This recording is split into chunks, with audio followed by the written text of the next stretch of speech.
Today, we are first joined by the head coach of the Georgia Bulldogs, the visiting team in Saturday's game, ranked number 3 in the country, 11-1, 7-1 in the SEC. We first will take an opening statement from Coach Smart, and then we will take your questions. Again, if you have a question, use the raise hand function, and we will unmute your line.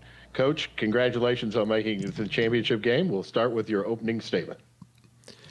Thank you, guys. I first want to thank the SEC for such a great, tremendous event.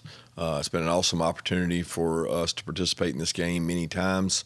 It's not something that we take lightly. It's one of the best venues and most viewed games in every entire football season. And I think the caliber of the two teams this year is indicative of what it is every year. You've got two great programs that both played really tough in-conference schedules, and will battle for an SEC championship in Atlanta on Saturday. So our guys are excited. We're honored to be there, and got tremendous respect for Alabama, Coach DeBoer, the job he's done, the gauntlet his players went through in terms of the games they had to play, and them earning their right to play as well. Thank you, Coach Smart. Again, if you have a question, please use the raise hand function. We will unmute your line, and then you will need to unmute your line as well. Our first questions will come from Connor Riley of Dog Nation. Connor? Yeah, Kirby, just signing day yesterday. What did you think of the class that you guys were able to bring in, and how that helped meet your needs? Yeah, really excited about that group. It was kind of anticlimactic like it normally is nowadays on signing day, and our prep was focused on Alabama. So it's a tough day organizationally because you got a lot going on at the same time. But very, very pleased, excited about the guys we've got. I always look at it as you look in reverse and you look back 3 years from now, and you really value that class then. And nowadays, more of these kids have to be ready to play. I look at our practice yesterday, our practice the day before, and the number of true freshmen that are in the two deep is probably higher than it's ever been in my 10 years here, and I got a feeling that's here to stay. So that's saying that those guys we signed yesterday would be factors in our depth chart next year, and they got to be ready to play faster because you just don't have as many people. And then 2 of the last 3 years, you've had a quarterback prospect flip away and ultimately sign with another school right before signing day. How has that impacted maybe how you guys have gone about trying to recruit quarterbacks and secure those long-term relationships where they follow through with them? I don't think it changes at all. It's part of the process. I mean, that's not completely abnormal for kids to change their mind. We've known for both kids a long time that there's a possibility of that. I mean, it's a commitment. It's not a signee. So that you have plans in place. We talked all along multiple years. It's not like it's surprising. I don't think that changes how you recruit. I think you still recruit the same way you recruit. You just make sure you have a plan in place if it happens. Thanks, Kirby.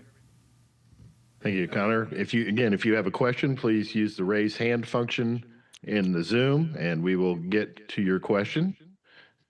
Once we call on you, we will then unmute your line to ask your question. Our next question will come from Jeremy Johnson of On3. Jeremy?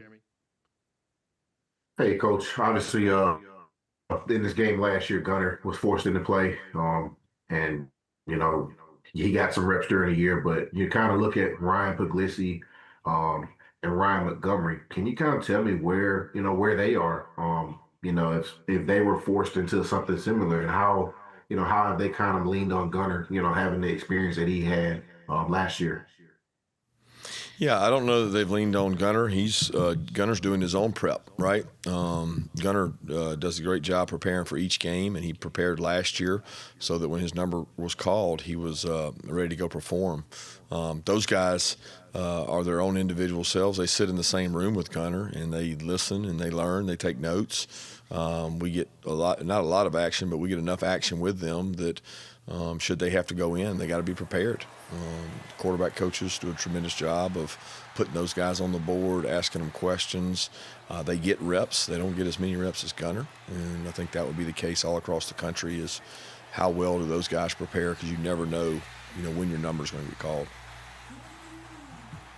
Just a quick follow-up. Obviously, you kind of mentioned some of those guys, those young guys that are in here too deep. A lot of them have had to play, and they're about a year into your program.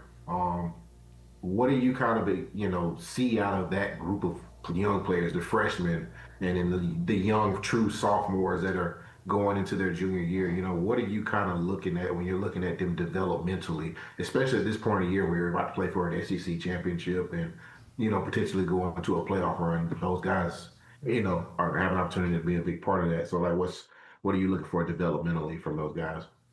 Growth. I think it's really important. We played a clip from a former coach who talked about guys not being prepared and maybe not preparing the right way when their numbers were called. I would never want to feel that way. I don't want any regret. And you learn through real experiences.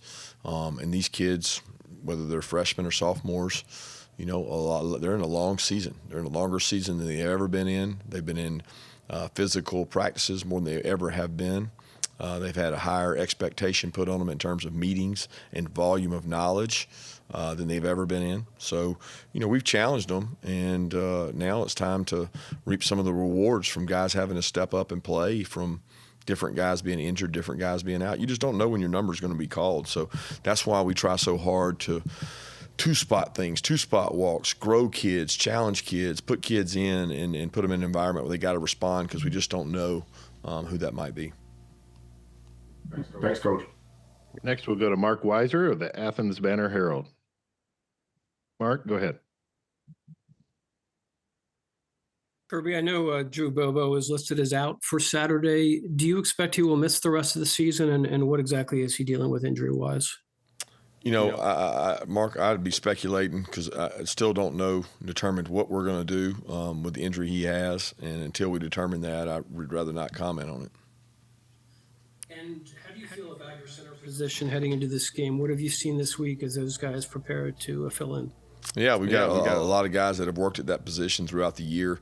Drew has been dealing with an injury the past 3 to 4 weeks prior to this week, and so we had the good fortune of getting a lot of reps for Cortez and Malachi and Donnie Glover, and all those guys have been getting reps at center for probably 3 to 4 weeks. They all got reps during camp.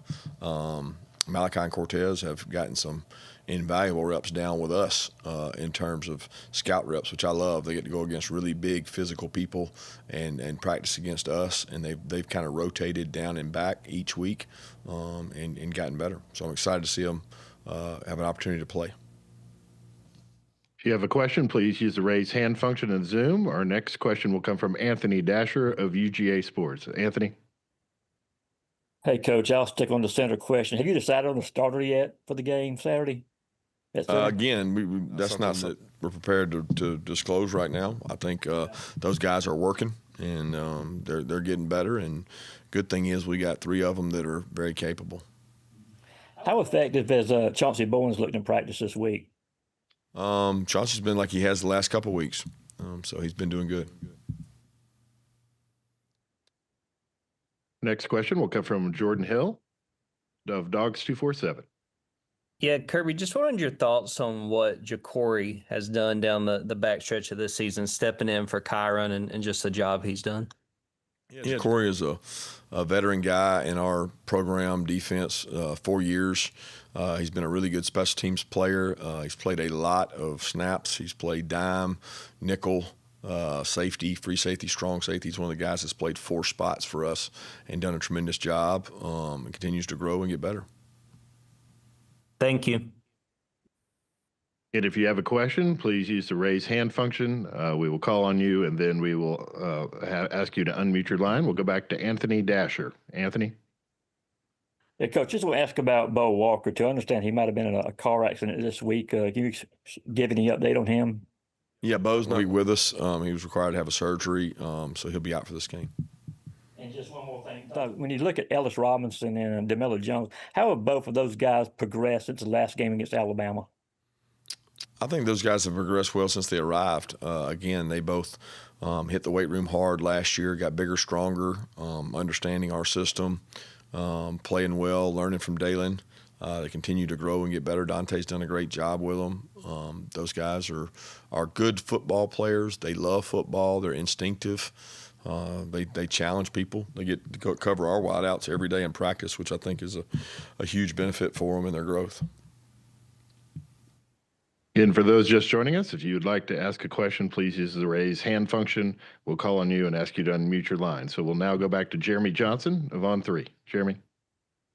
Hey, Coach. Obviously, Zayden Walker's played a lot more over the second half of the season. What have you kind of seen out of him? And he seems good. It seems like he can do a lot of things for your defense. What's kind of the expectation for him over the next half of this season? Having playing a bigger role.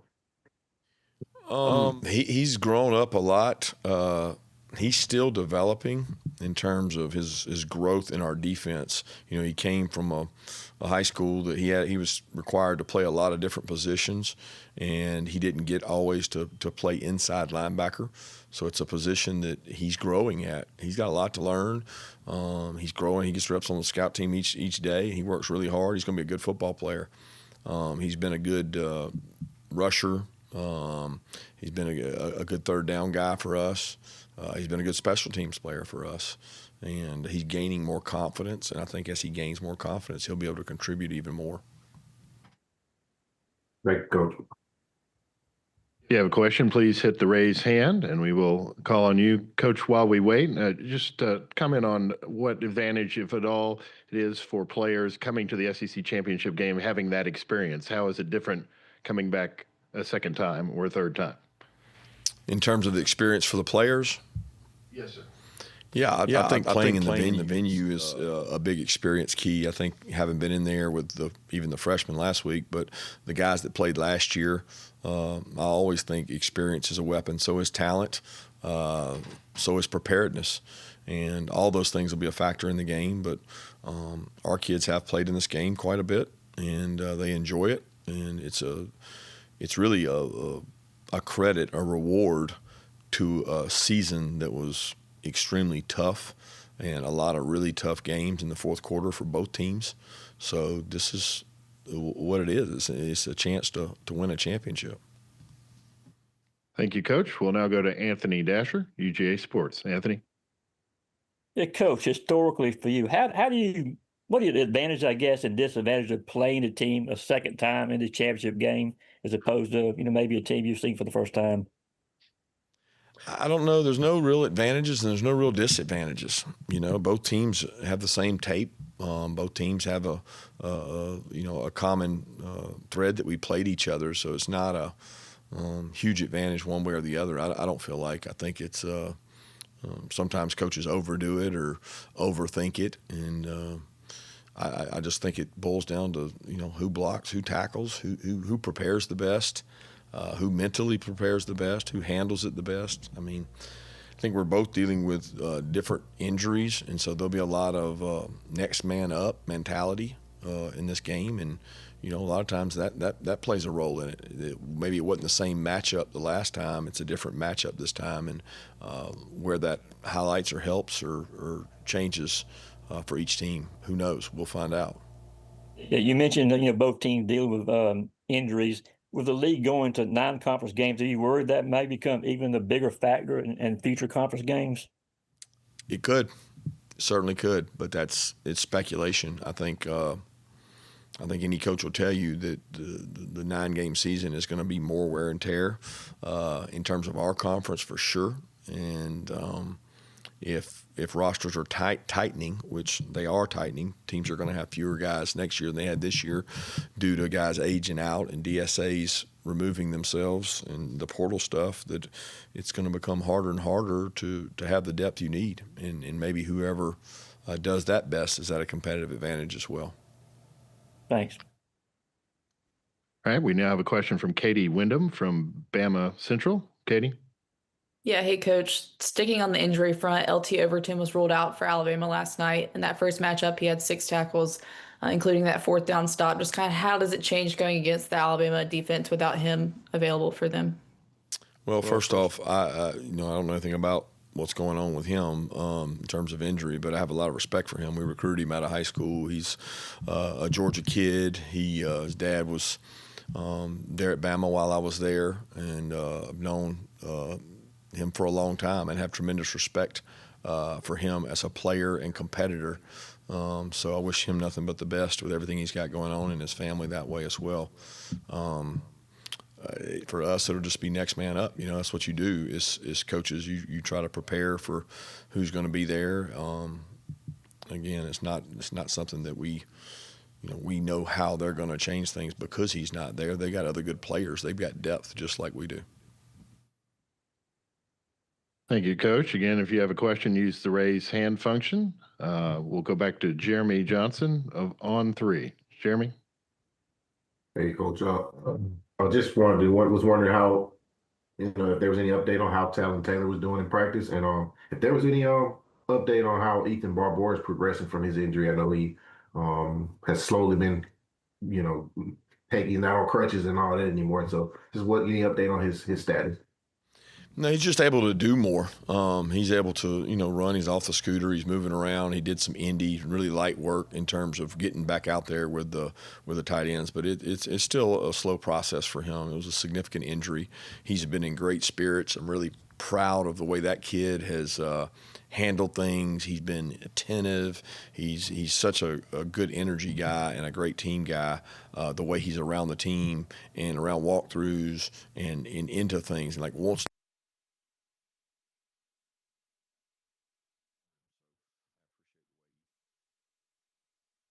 All right, so a little technical issue there. If we get that thing fixed, when we get that thing fixed, we will absolutely get you right back out there again. Don't forget Kalen DeBoer coming up right around the top of the hour. Greg Sankey will also address everybody from Atlanta there. Right now, the two coaches and their teams are still at their respective schools. Greg Sankey, of course, is in Atlanta as the masses will certainly converge upon that city coming up here over the next couple of days. That includes all of us, many of us anyways, from the SEC network as well. As we continue to kind of work out whatever that issue was there with Kirby Smart, we will get you back out to Athens here in moments. Again, interesting news there. You heard him asked about it. LT Overton, one of a few Alabama keys that may not be available for the Crimson Tide on Saturday. All right, you take a look at this, though. This will be Kirby's 8th championship game appearance. Only Nick Saban has been to the SEC championship game more than Kirby. All right, we believe the kinks are worked out, and here comes Kirby Smart. It makes for a very, very tough job and a tough selection, and it seems like we keep going through this each year, and we maybe have another year of it this year. Thank you, Coach. If you have a question, use the raise hand function. We do have another one from the chat. Coach, you've participated in this game multiple times.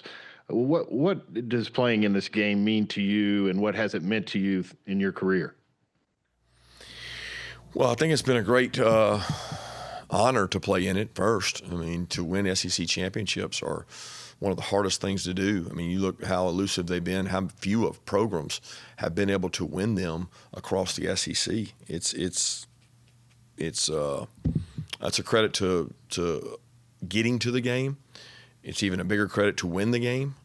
And it's usually an indicator of a quality of team you have if you advance to the playoffs and get to play, or whether that, back in the 14 model or this model, in terms of the talent level of our conference, the number of teams that have gotten in. Thank you, Coach. We'll now go to Colin Gay of the Tuscaloosa News. Colin. Hey, Kirby. There was obviously comments made by Vanderbilt coach Clark Lee about them potentially wanting to play another game to showcase their worth to the College Football Playoff Committee. I'm wondering, is that something that, you could see down the line of other teams wanting to play an extra game just to showcase their skills before a final ranking? Or do you see that, potentially happening more? Not sure. Probably depends on what seat you sit in, right? So everybody on the outside looking in wants another game. And people would argue you had plenty of games. Everybody on the inside looking out say, I'm good. I'll stay right where I'm at. I'm okay. I played well enough. So, I think it's been talked about. I think it's, one of those things that was tossed around early on last year about the possibility of playing within your conference or cross-conference to have some play-in games, which is nothing more than an extension of the playoffs, and you would play in from that perspective. But we'll still debate about who's in those play-in games and who would have the right to play in those games to advance and move on. But there was speculation about that early on, and I think there's coaches that think that's a better model because it gives their fan base something to hope for and wish for outside of the 12. Everybody's trying to get a piece of the 12, and it's very elusive. It's very hard. So, if it gives more people an opportunity, that's good for some. And there'll be those that probably would have made it in another year that might lose that wish they didn't have that opportunity. Perfect. Thanks. Coach, we'll now go to Joe Gaither. Joe, go ahead. Coach, how would you assess the mental aspect of this game with both programs, considering the history that's happened between both programs in this game? I don't think these kids pay much attention to any kind of history because, their roster is almost as new as ours. I think both of us are averaging 34% new guys. We did play them last year in a classic game. We played them this year in a classic game, and then, multiple years in this game. But I think it's pretty clear that each and every game has a history and life of its own, and you play the game that season with the guys you have and the mindset of the guys you have. So I don't think these other games will have any effect on this one. Okay, we'll have time for a couple more questions. We'll start with Anthony Dasher. Anthony? All right, Coach, ask you about Nate Frazier. Of course, he had the fumble the first time in the Alabama game, but since then he's kind of like he's become a kind of different kind of player, just the way he's kind of carried himself and going about things. What have you seen from him since that contest? Well, I've seen it before that contest. I don't think you measure someone by one play or one mishap. I certainly don't measure him by that. He runs with great toughness, competitive fibers. He just competes. I love the way the guy practices every day and how much it means to him. And he's had good games and good plays since then, and he's had some that he wishes he had back. So does every good player. But I don't measure it from that moment to this moment. I look at it as a total season, and what a tremendous job Nate's done. Thanks. We'll take one final question from Max Cohen from WAAY TV. Max? Which, with what's on the line this week, how much does this feel like a playoff game? Well, every game's a playoff game because for us, every game to this point would have probably taken, us out of the SEC championship game or out of the playoffs. So, your back's against the wall every week in this conference. It's not new to either team. So it's the next one, and you can't make it bigger than it is. It's a big moment. It's a chance for an SEC championship. And around our place, they put numbers up, in the banners in the hallways for when you win SEC championships, and that's significant to me. These kids, these players, they want an opportunity to win this conference. They mostly grew up around this conference, and they know how hard it is to achieve an SEC championship. So we want to be at our best, and we got a elite opponent to go against to do it.